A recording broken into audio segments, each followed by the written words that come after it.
Let's first start with the news about Tabea Kemmer. Obviously sad news that she had to announce her retirement at just 28. How gutted are you that we never got to see the best of her in an Arsenal shirt? Yeah, look, it's really disappointing. She was an amazing character, an amazing person to have around. Unfortunately, we didn't see the best of her as a footballer. It was very, very sad. It was just a situation that happened pretty much after we signed her in Germany. She got injured playing for Potsdam. We'd signed her, and then she got injured playing for Potsdam. And lo and behold, we just couldn't get her right. But the most important thing is that we experienced an amazing person at Arsenal. She had a great effect on the group, and as I said in a couple of statements, this was something that her health and her ability to be able to do things for the rest of her life took over. And it's more important than football. These are one of those emotional ones, which is more important than football. Have you spoken to her since she made the decision? Is she okay now? Yeah, she's getting on really well, and it was a tough one. We pushed it as far as we could, and the realisation was that that degeneration in the knee was just never going to get any better, and it was more important that she lives a healthy life for the rest of her life and able to do what she wants to do, and do that physically in a good way. And unfortunately, football has to push aside or move aside. We'll move on to Chelsea in a moment, just because you've got this quarter-final against Reading tonight. This was the first trophy that you won at the club. So how important is the Continental Cup to you? I love it. I love what it represents. From a holistic point of view, in terms of the year, it gives us a good group game scenario, which we don't get a lot of in cup tournaments. In women's football. So it gives us the group game scenarios at the start of the year, and it gives us games where we can experiment and try and see. And it is a special tournament because obviously it was the first tournament I won, or the first trophy I won here at the club. Like I reiterate, in every game that we play, is when we put the Arsenal shirt on, it's important that every tournament that we compete in, we represent it in the best way possible, and we take every tournament seriously. Jordan Nobbs and Kim Little could both make their 200th appearance for Arsenal tonight. This is your third season, I believe, working with them in North London. Just how much do they embody the Arsenal values? You probably see it on the park. I see it off the park. I see the way they set the standards high, keep the standards high, keep the values high, and that to me is the most important thing. Their character is what Arsenal's all about. That ability to be selfless, to be part of a group that wants to work for each other, and they just keep the standards high. And what I love about them is that they come here with a smile on their face and want to represent the club in the best way possible. Final one from me to take us on to Chelsea. They're actually the only team to have beaten your team this season. What did you learn from that defeat in October? Yeah, we have to continue at our rhythm, at our tempo, at our style for 90 minutes. We can't afford to drop. They're a team that's very quick in transition and a very direct. And we lost our way a little bit in the second half, and we just need continuity. We need to make sure that we start well and we finish well. And I'm sure that we'll be competitive and make sure that we get the best out of the game. Hi Joe, Anne-Marie from Sky Sports News. Can you give us an update in terms of the team? Who are you looking at for this match against Chelsea? In terms of the starting lineup? Yeah. Look, I mean, we'll have a look at how the situation finishes after tonight's game. Obviously, we are trying to obviously rotate and look at load management, but not load management for just this week, but an accumulation of load going into February and March. So yeah, I mean, the beauty of the squad that we've got is that whatever starting 11 we put out there, we believe that it's going to be very, very competitive and represent the club in the right way. So yeah, it's a difficult question to answer in all truth, but we'll see how some of the players pull up after tonight. Any injury concerns of the squad at the moment? No, apart from the ones that which Jen Beattie, we're just giving her a little bit more time, and Katrine Veyer. We're in a good position from a squad scenario to give them a little bit more time that they need. They're ready to go, but we just felt that maybe give them another 1 or 2 games and get them 100% right, and we'll go from there. It was announced last night that the match has sold out against Chelsea. What was your reaction when you heard the news? It's fantastic. I mean, it's an amazing opportunity to showcase women's football, but football. We're going to see 90 minutes on Sunday of some of the world's best players on showcase, and to have them in our backyard, to have them here in the UK, and beamed all over the world. I think it's an amazing opportunity for the game to really take the next step. And congratulations to everyone for an amazing event. It is extremely tight at the top of the WSL table. I think it's a few points between the three of you, Arsenal, Man City and Chelsea. Is this how tough it gets, especially with the Champions League spaces up for grabs? Yeah, well, this is what we want. We want competitive games every week. We want high-level football every week, and that's what we train for. That's what we're here for. So, the more competitive the games, the more the standard is of a high level. Then we bring it on. We want more of these games. As mentioned, Chelsea is the only team within the WSL that has managed to get a win over Arsenal. How are you preparing your players to get that right mindset ready for the game?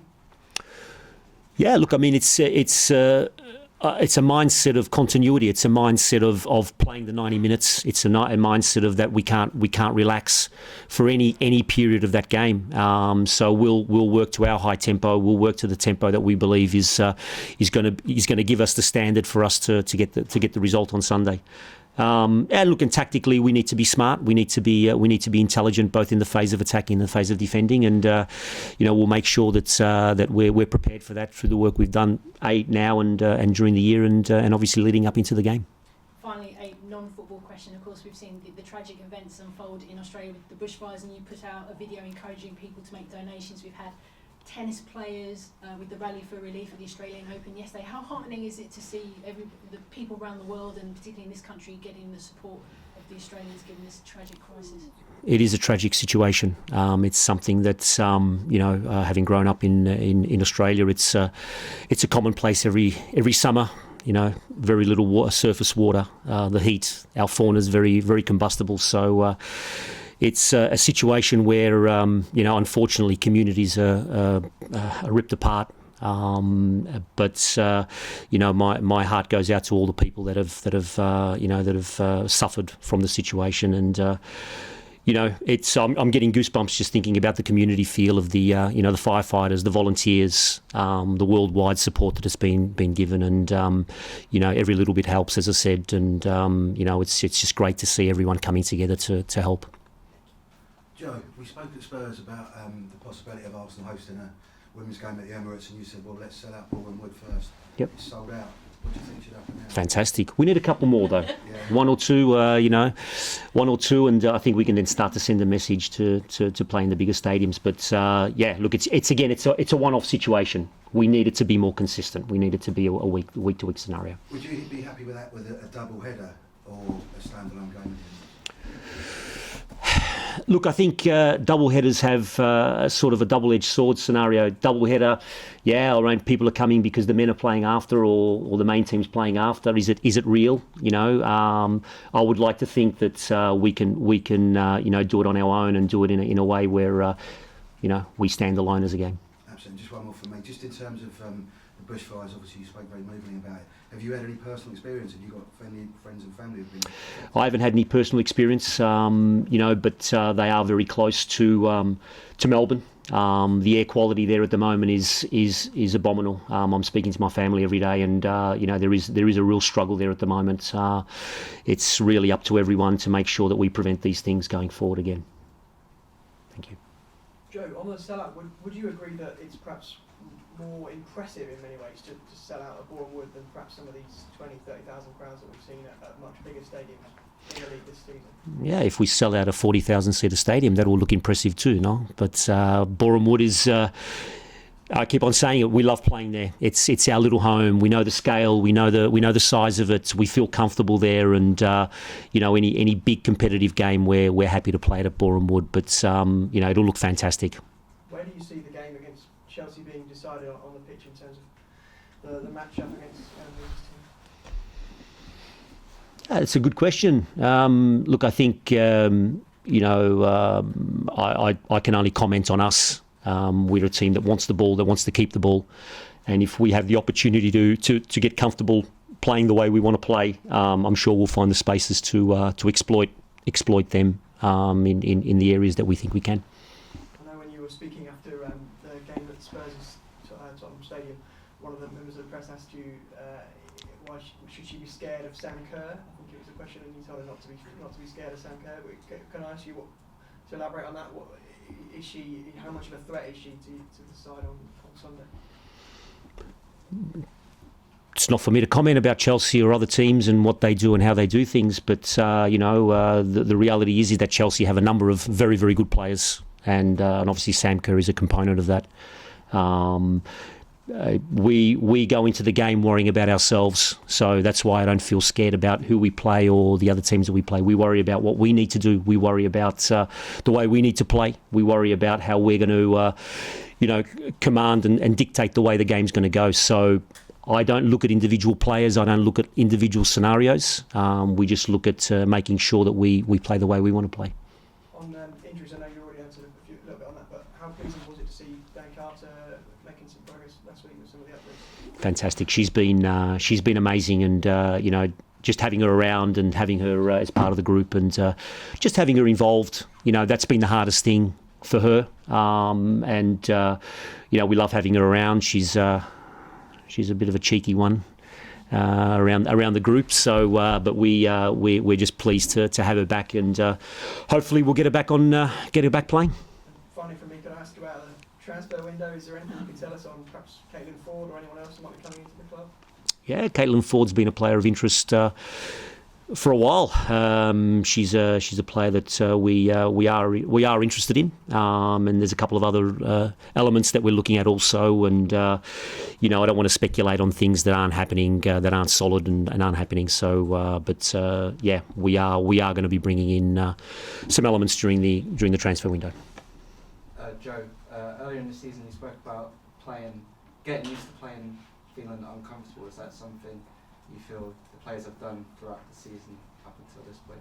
Very much so. We've been, I think, in the last couple of games, even against Brighton last week, the maturity that this team's shown has been incredible. They've been able to dictate and manage the games, when they want to control. And again, when things do get a little bit uncomfortable, they're able to adjust and able to react and get the desired result and then control the game again. So the maturity shown this half of the season from this team has been phenomenal. And obviously, with the Champions League coming back up, is that something you think would get a bit more intense in the next few weeks or months? Yeah, I think the best medicine for any football team is to play lots of football. So we're happy to be playing a lot of football, and the players are so excited to be involved. At great game tonight, great game on Sunday, but also the Champions League coming up. So we're really, really excited about all the games coming up. And obviously, Beth hasn't started since her injury in December. Are you thinking of starting her tonight, or would she be saved for Chelsea? No, look, she's ready to go, and we've looked at. We've looked at how we can get the best out of her. We know we still need to be a little bit careful because it is a bit tender on the knock there. So it's just a matter of just making sure that the timing's right. We also haven't had a lot of training sessions, obviously with the quick turnarounds and so on. So she probably needs a couple more sessions to get right. Thanks. No worries. Hi Joe. I just wanted to ask, 4 games in the WSL have been cancelled because of waterlogged pitches. How much of an issue is this, and how disruptive can it be?